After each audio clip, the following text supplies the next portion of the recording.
राम राम बहन भाइयों माताओं, ज्ञान कहानी 99 में आप सबका स्वागत है। आज मैं आपको कहानी सूरज के दर्शन बताऊंगी। लक्ष्मी नारायण भूत बोला लड़का था। वह प्रतिदिन रात में सोने से पहले अपनी दादी से कहानी सुनने को कहता था। दादी उसे नागलोक, पाताल, गंधर्वलोक, चंद्रलोक, सूर्यलोक आदि की कहानियां सुनाया करती थी। एक दिन दादी ने उसे सूरज का दर्शन सुनाया। सूरज का वर्णन इतना सुंदर था कि उसे सुनकर लक्ष्मी नारायण सूरज देखने के लिए हट करने लगा। दादी ने उसे बहुत समझाया कि मनुष्य सूरज नहीं देख सकता, किंतु लक्ष्मी नारायण रोने लगा।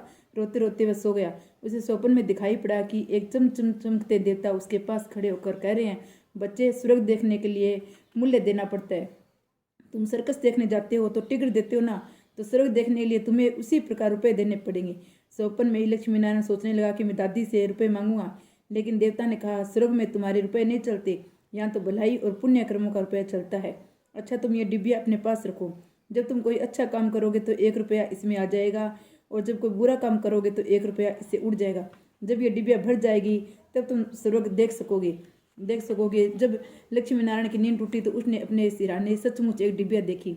डिब्बिया लेकर वह बड़ा प्रसन्न हुआ। उस दिन उसकी दादी ने उसे एक पैसा दिया। पैसा लेकर वह घर से निकला। एक रोगी भिखारी उसे पैसा मांगने लगा। लक्ष्मी नारायण भिखारी को बिना पैसा दिए भाग जाना चाहता था। इतने में उसने अपने अध्यापक के सामने ऐसे आता देखा। उसके अध्यापक उदार लड़कों को बहुत प्रशंसा किया करते थे। उन्हें देखकर लक्ष्मी नारायण ने भिखारी को पैसा दे दिया। अध्यापक ने उसकी पीठ ठोकी और प्रशंसा की। वे लौटकर लक्ष्मी नारायण में डिब्बिया खोली, किंतु वह खाली पड़ी थी। इसी बात से लक्ष्मी नारायण को बहुत दुख हुआ। वे रोते रोते सो गया। सपने में वही देवता फिर दिखाई पड़े और बोले, तुमने अध्यापक के से प्रशंसा पाने के लिए पैसा दिया था, सो प्रशंसा मिल गई, अब रोते क्यों हो? किसी लाभ की आशा से जो काम अच्छा किया जाता है वह तो व्यापार है, वह पुण्य थोड़ी है। दूसरे दिन लक्ष्मी नारायण उसकी दादी ने 2 आने पैसे दिए। पैसे लेकर उसने बाजार जाकर 2 संतरे खरीदे। उसका साथी मोतीलाल बीमार था। बाजार से लौटते समय वह अपने मित्र को देखने उसके घर चला गया। मोतीलाल को देख के उसके घर वैद्य आए थे। वैद्य ने दवा देकर मोतीलाल की माता से कहा, इसे आज संतरे का रस देना। मोतीलाल की माता बहुत गरीब थी। वह रोने लगी, बोली, मैं मजदूरी करके पेट भरती हूँ। इस समय बेटे की बीमारी में कई दिन से काम करने नहीं जा सकी। मेरे पास संतरे खरीदने के लिए 1 पैसा भी नहीं है। लक्ष्मी नारायण अपने दोनों संतरे मोतीलाल की माँ को दिए। वह लक्ष्मी नारायण को आशीर्वाद देने लगी। घर आकर जब लक्ष्मी नारायण ने अपनी डिब्बिया खोली तो उसमें 2 रुपए चमक रहे थे। एक दिन लक्ष्मी नारायण खेलने में लगा था। उसकी छोटी बहन वहां आई और उसको खिलौनों को उठाने लगी। लक्ष्मी नारायण ने उसे रोका। जब वह न माने तो उसने उसे पीट दिया। बेचारी लड़की रोने लगी। इस बार जब उसने डिब्बिया खोली तो उसके पहले के इकट्ठे कई रुपए उड़ गए थे। अब उसे बड़ा पश्चाताप हुआ। उसने आगे कोई बुरा काम न करने का पक्का निश्चय कर लिया। मनुष्य जैसे काम करता है वैसा उसका स्वभाव हो जाता है। जो बुरे काम करता है उसका स्वभाव बुरा हो जाता है। उसे फिर काम करने के में आनंद आता है। जो अच्छा काम करता है उसका स्वभाव अच्छा हो जाता है। उसे बुरा काम करने की बात भी बहुत बुरी लगती है। लक्ष्मी नारायण पहले रुपयों के लोभ से अच्छा काम करता था। अब उसे आदत हो गई थी। धीरे धीरे उसका स्वभाव ही अच्छा काम करने का हो गया। अच्छा काम करते करते उसकी डिब्बिया रुपयों से भर गई। सूरज देखने की आशा से प्रश्न होता उसी डिब्बिया को लेकर वह अपने बगीचे पर पहुंचा। लक्ष्मी नारायण ने देखा, बगीचे में पेड़ के नीचे बैठा हुआ एक बूढ़ा साधु रो रहा है। वह दौड़ता हुआ साधु के पास गया और बोला, बाबा, आप क्यों रो रहे हो? साधु बोला, बेटा, जैसी डिब्बिया तुम्हारे हाथ में वैसी मेरे पास भी एक डिब्बिया थी। बहुत दिन परिश्रम करके मैंने उसे रुपयों से भरा था।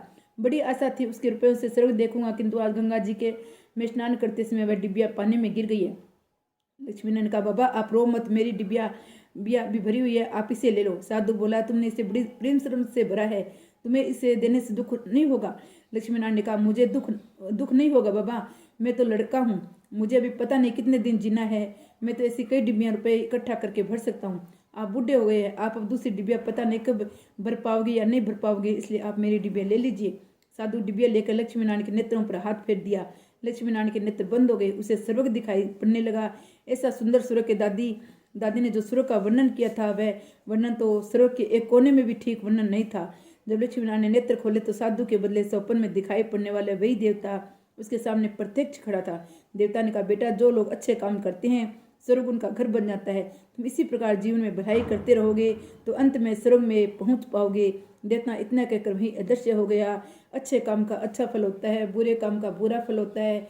हमें स्वर्ग और नरक सब यही है। हमें अच्छे काम करने चाहिए। अच्छे काम करेंगे तो स्वर्ग यहीं पे मिलेगा, आगे भी मिलेगा। जो अच्छे काम करता है वही स्वर्ग को पाता है। जय श्री कृष्ण भगवान की जय। श्री रामचंद्र भगवान की जय।